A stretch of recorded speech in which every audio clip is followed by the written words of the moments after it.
नमस्कार, tractor junction के साप्ताहिक बुलेटिन में आपका स्वागत है। आइए नज़र डालते हैं इस सप्ताह की प्रमुख खबरों पर। सबसे पहले बात करते हैं ई नाम मंडी योजना की। इस योजना से किसानों को अच्छा लाभ मिल रहा है। अब तक करीब 1,69,00,000 किसान इसमें पंजीयन करा चुके हैं। ई नाम मंडी से जुड़े किसानों को योजना का लाभ मिल रहा है।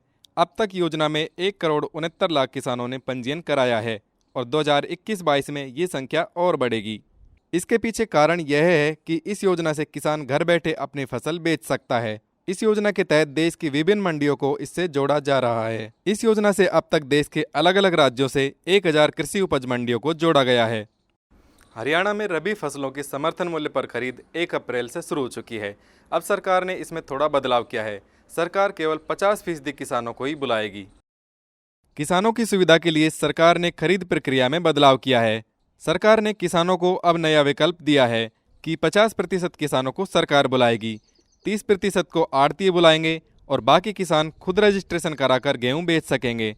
हरियाणा के उप मुख्यमंत्री दुष्यंत चौटाला ने बताया कि किसान पोर्टल पर रजिस्ट्रेशन कराकर फसल लाएंगे तो विभाग उन्हें टोकन देगा। आधुनिक खेती करने वाले किसानों के लिए मशरूम की खेती कमाई का अच्छा साधन है। अगर आप भी मशरूम की खेती के बारे में जानना चाहते हैं तो इसके प्रशिक्षण के लिए रजिस्ट्रेशन शुरू हो चुके हैं। 16 अप्रैल से प्रशिक्षण शुरू किया जाएगा। मशरूम की खेती के लिए लंबे चौड़े खेतों की ज़रूरत नहीं है। कम जगह पर उत्पादन करके इससे अच्छा मुनाफा कमाया जा सकता है। मशरूम सेहतमंद एवं प्रोटीन युक्त होने के चलते बाजार में लगातार इसकी मांग भी बढ़ी है।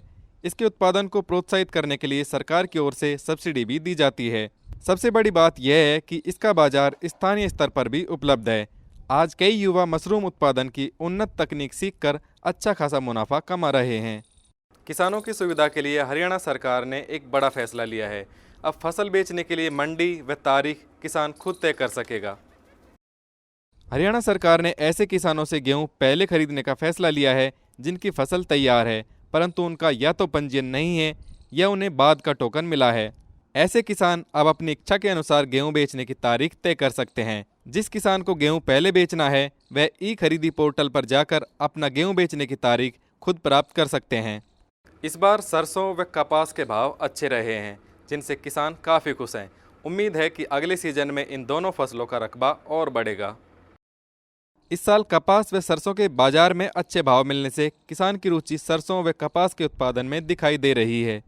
इसके कारण बाजार विशेषज्ञों का अनुमान है कि इस साल सरसों व कपास का रकबा बढ़ सकता है। इस साल सरसों की तरह ही किसानों को कपास के भी अच्छे दाम मिले हैं।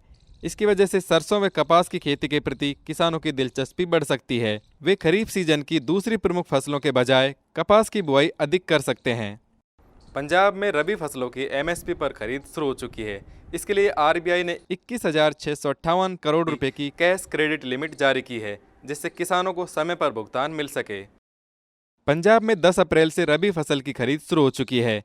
इसे देखते हुए राज्य की मांग पर केंद्र सरकार के निर्देशानुसार आरबीआई ने रबी सीजन के भुगतान में सहायता देने के उद्देश्य से 21,658.73 करोड़ रुपए की कैश क्रेडिट लिमिट जारी कर दी है।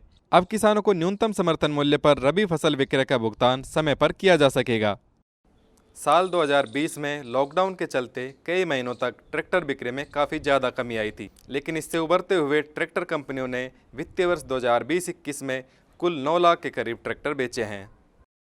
वित्तीय वर्ष 2020-21 के शुरुआती 2 महीनों में राष्ट्रव्यापी लॉकडाउन के चलते ट्रैक्टर इंडस्ट्री को भारी झटका लगा। अप्रैल की बिक्री में 80% की गिरावट आई। देश की मजबूत ग्रामीण अर्थव्यवस्था, सरकारी नीतियों और बेहतर फसल उत्पादन के कारण ट्रैक्टर उद्योग पटरी पर लौट आया। वित्तीय वर्ष 2020-21 में वार्षिक ट्रैक्टर बिक्री में कुल 26.86% की वृद्धि दर्ज की गई है। पिछले वित्तीय वर्ष के दौरान बिके 7,09,002 ट्रैक्टरों के मुकाबले वित्तीय वर्ष 2020-21 में 8,99,429 ट्रैक्टर बेचे गए हैं। किसान भाइयों, ये थी सप्ताह की प्रमुख खबरें। इनकी पूरी जानकारी आप हमारे मोबाइल ऐप और वेबसाइट पर देख सकते हैं। दोनों के लिंक दिए गए हैं। अगले सप्ताह ऐसी महत्वपूर्ण खबरों के साथ आपसे फिर मुलाकात होगी। ट्रैक्टर जंक्शन के साथ जुड़े रहने के लिए धन्यवाद।